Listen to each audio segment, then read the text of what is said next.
이번 영상의 제목을 보고 나는 평생 글을 쓸 일이 없는데 무슨 소리? 라거나 내가 소설가나 시인이 아닌데 글로 무슨 돈을 번다는 거냐? 라고 넘어간다면 조만간 글쓰기의 위력을 간과하는 것에 대해 크게 후회할 겁니다. 여러분의 생각은 틀렸으니까요.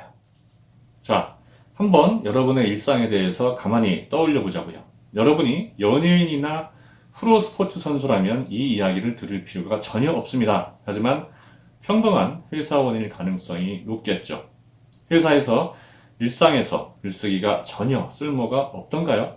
여러분이 회사에서 하는 모든 일들은 문서로 작성됩니다. 작성된 문서는 결제 과정을 거쳐서 보고가 되고 공유가 됩니다. 성과의 증거가 되고 당신의 능력을 널리 알리는 홍보수단이 되죠. 회사원이 아니라 자영업자라면 어떨까요? 자영업자가 오히려 회사원들보다 글쓰기가 더욱 필요할 수도 있습니다. 왜 그럴까요? 매출을 늘리기 위해서 홍보를 해야 하거든요. 그럴 때 손님을 불러 모으기 위한 홍보 문구를 쓴다든가 SNS를 효과적으로 이용해서 손님들을 끌어모을 궁리를 해야 하거든요. SNS와 홍보글을 잘 이용하는 사장님들은 그렇지 못한 경우보다 매출을 몇 배나 늘리고 있습니다. 제가 이따금 이용하는 노량진 횟집 사장님도 블로그를 잘 이용해서 엄청난 매출을 올리고 있거든요. 이제 글쓰기는 전업 작가들이나 교수들처럼 소위 글로 먹고 사는 사람들의 전유물이 절대로 아닙니다. 같은 글쓰기처럼 보여도 이들 전업 작가들과 우리는 쓰임새가 전혀 다르다는 사실을 먼저 알아야 됩니다. 우리에겐 전업 작가들의 화려하거나 멋진 문장력은 필요 없습니다. 김훈이나 조정래 같은 작가들처럼 글을 멋지게 쓰지 않아도 충분히 글쓰기로 먹고 살 수 있거든요.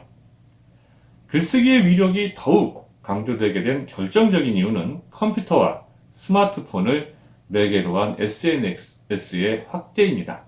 이제는 업무에서도 SNS를 많이 이용합니다. 저도 예전에는 거래처와 전화를 많이 이용했는데 이제는 SNS를 이용해서 의사소통을 하는 경우가 더 많습니다. 앞으로 글로 된 콘텐츠의 거래는 더욱더 확대될 건데요. 제대로 된 경험과 지식만 있어도 글쓰기를 통해서 돈을 벌 수도 있다는 의미입니다. 블로그나 페이스북, 유튜브 등을 통해서 말이죠. 말과 더불어서 글은 자신의 생각을 표현하는 가장 좋은 방법입니다. 특히 문서로 모든 것을 기록하고 남기는 현대사회에서는 내 생각을 논리 정연하게 글로 표현하는 능력이 굉장히 중요합니다. 글쓰기만 잘해도 어디에서 일하든지 인정받을 수 있을 정도니까요. 말만 잘하면 되지 않느냐고 반문할 수도 있는데요. 하지만 공식적인 자리에서는 말은 글과 달리 휘발성이 강해서 효력이 없습니다. 나중에 문제가 생겨도 누구 책임인지 파악이 불가능하거든요. 그래서 여러 부서 직원들이 모여 회의를 할 경우에도 반드시 기록문을 남겨서 보관하는 거죠. 자, 이제부터는 글이 돈 되는 1단계에 대해서 알아보도록 하겠습니다. 글로 돈 버는 1단계의 핵심은 자신의 의견을 논리 정연하게 정리하는 겁니다. 기승전결로 구성을 하든 또 서론, 본론, 결론으로 구성하든 명확한 주장과 이를 뒷받침하는 근거로 글을 구성해야 하는데요. 회사에서 기획서를 만들든 또 학교에서 과제를 제출하든 글을 논리 있게 쓰는 건 기본 중에 기본입니다. 회사에서는 특히 신규 사업이나 문제 해결을 위해 쓰는 기획서를 제출하는 게 필수인데요. 기획서를 잘 쓰기 위해서는 반드시 논리적으로 생각하고 정리해야 됩니다. 아무리 좋은 아이디어를 하더라도 논리가 뒷받침을 하지 않으면 쓸 데가 없죠. 글이 논리정연하면 이야기를 자꾸 반복하거나 또 앞뒤가 맞지 않거나 갑자기 근거도 없이 비약하는 상황을 방지할 수가 있습니다. 논리적인 글은 읽는 사람도 쉽게 이해하고 공감할 수 있다는 장점도 있고요. 일을 해야 하는 이유를 먼저 이야기하고 또 무엇을 어떻게 해야 하는지 설명하고 근거 자료로 의견을 뒷받침한 후에 그 일을 하면 생기는 이익까지 이야기하면 상사들의 동의를 얻기 쉽습니다. 글쓰기를 잘하려면 사고 능력이 필요합니다. 사고력은 독서와 밀접한 관계를 맺고 있는데 수능 위주의 한국 교육 과정 때문에 사실 책 읽을 시간이 부족합니다. 그래서 대학교를 졸업해도 제대로 된 글을 쓰는 사람을 찾아보기 힘듭니다. 논리적인 글을 쓰고 싶다면 먼저 좋은 글을 많이 읽어야 합니다. 인풋이 있어야 아웃풋이 있거든요. A4 용지 한 장이나 두 장 정도 분량의 짧은 칼럼을 보고 어떤 식으로 글이 구성되는지 참고하면 논리력을 많이 키울 수 있습니다. 많이 읽은 후에는 자꾸 써보는 게 중요합니다. 짧은 글이라도 자주 써봐야 돼요.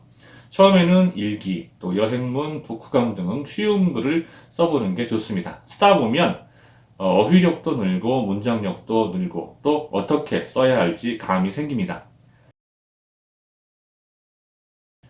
그 다음에는 디테일에 신경 써야 됩니다. 이따금 블로그나 페이스북에서 심각한 오타나 비문이 섞여 있는 그런 경우를 볼 수가 있는데 이런 글들은 글 자체의 신뢰성이 확 떨어져요. 회사에서 결제할 때도 마찬가지입니다. 상사들 중에는 오타나 또 비문에 유난히 민감한 사람들이 꽤 있습니다. 그런데 그들을 탓할 게 아닙니다. 글에 오타나 비문이 없는 건 기본 중에 기본이죠. 아무리 좋은 아이디어가 담겨있는 기획안이라고 하더라도 또 멋지게 파워포인트로 디자인을 했어도 그 안에 문장들을 두세 번 읽어도 뜻이 안 통한다거나 혹은 오타가 자주 보인다면 읽기도 전에 문전박대 당할 수 있습니다. 그러니 글을 쓰면 반드시 교정을 보십시오. 의심스럽거나 잘 모르는 단어들은 사전을 찾아서 확인하는 수고를 습관으로 만드십시오. 온라인에서 맞춤법 사전을 제공하는 경우가 많으니까 옛날과 달리 아주 손쉽게 검색을 할 수 있으니까요. 또 한글과 워드에도 맞춤법 검사를 제공하고 있으니까 두 가지를 잘 활용하면 오타를 줄일 수 있습니다. 오타는 아니지만 많이 틀리고 또 잘 모르는 경우가 바로 비문인데요. 주어와 수어가 일치하지 않거나 또 수식어의 위치가 엉뚱한 데 있으면 원래 의도와는 전혀 다른 문장이 됩니다. 이러한 상황을 피하려면 문장은 되도록 짧게 단문으로 쓰십시오. 형용사도 최소화하는 게 좋습니다. 이 두 가지만 지켜도 비문을 줄일 수 있거든요. 논리 정연하게 글을 쓰고 또 오타와 비문이 없기만 해도 어디 가서도 글 잘 쓴다는 평가를 들을 수 있습니다. 그 다음에는 약간의 테크닉이 필요한데요. 바쁜 상사를 배려하기 위해서 기획서의 핵심을 한 장에 요약할 수 있으면 최고입니다. 상사가 요약문을 읽고 궁금한 사항이 생기면 첨부한 기획서를 참조하게 되는 거죠. 기획서를 쓸 때 결론을 앞에 두는 연역식 구성으로 작성을 하면 상사가 더 좋아할 겁니다. 여기다가 기획안의 아이디어까지 좋으면 부서의 스타가 되는 건 시간 문제라고 확신합니다. 조금 더 욕심을 낸다면 1.5단계로 갈 수가 있습니다. 바로 프레젠테이션 문서 작성에 도전하는 거죠. 지금 다니고 있는 회사가 계약을 입찰로 따내는 경우가 많다면 준비해야 할 크고 작은 비딩이 1년에도 여러 차례 있을 수 있는데요. 프레젠테이션을 주관하는 태스크포스나 또 부서로 한번 자원해 보시는 게 좋습니다. 그곳에서 처음에는 잡다한 정리부터 시작을 해서 점점 경험을 쌓아서 대형 입찰의 프레젠테이션을 주관하는 위치까지 갈 수만 있다면 몸값은 천정부지로 치솟을 겁니다. 프레젠테이션도 사실 결국은 텍스트를 기반으로 만들어지니까요. 성공적인 프레젠테이션을 만드는 방법은 글쓰기 외에도 알아야 할 다른 요소가 많으므로 다른 기회에 따로 시간을 내서 소개하도록 하겠습니다.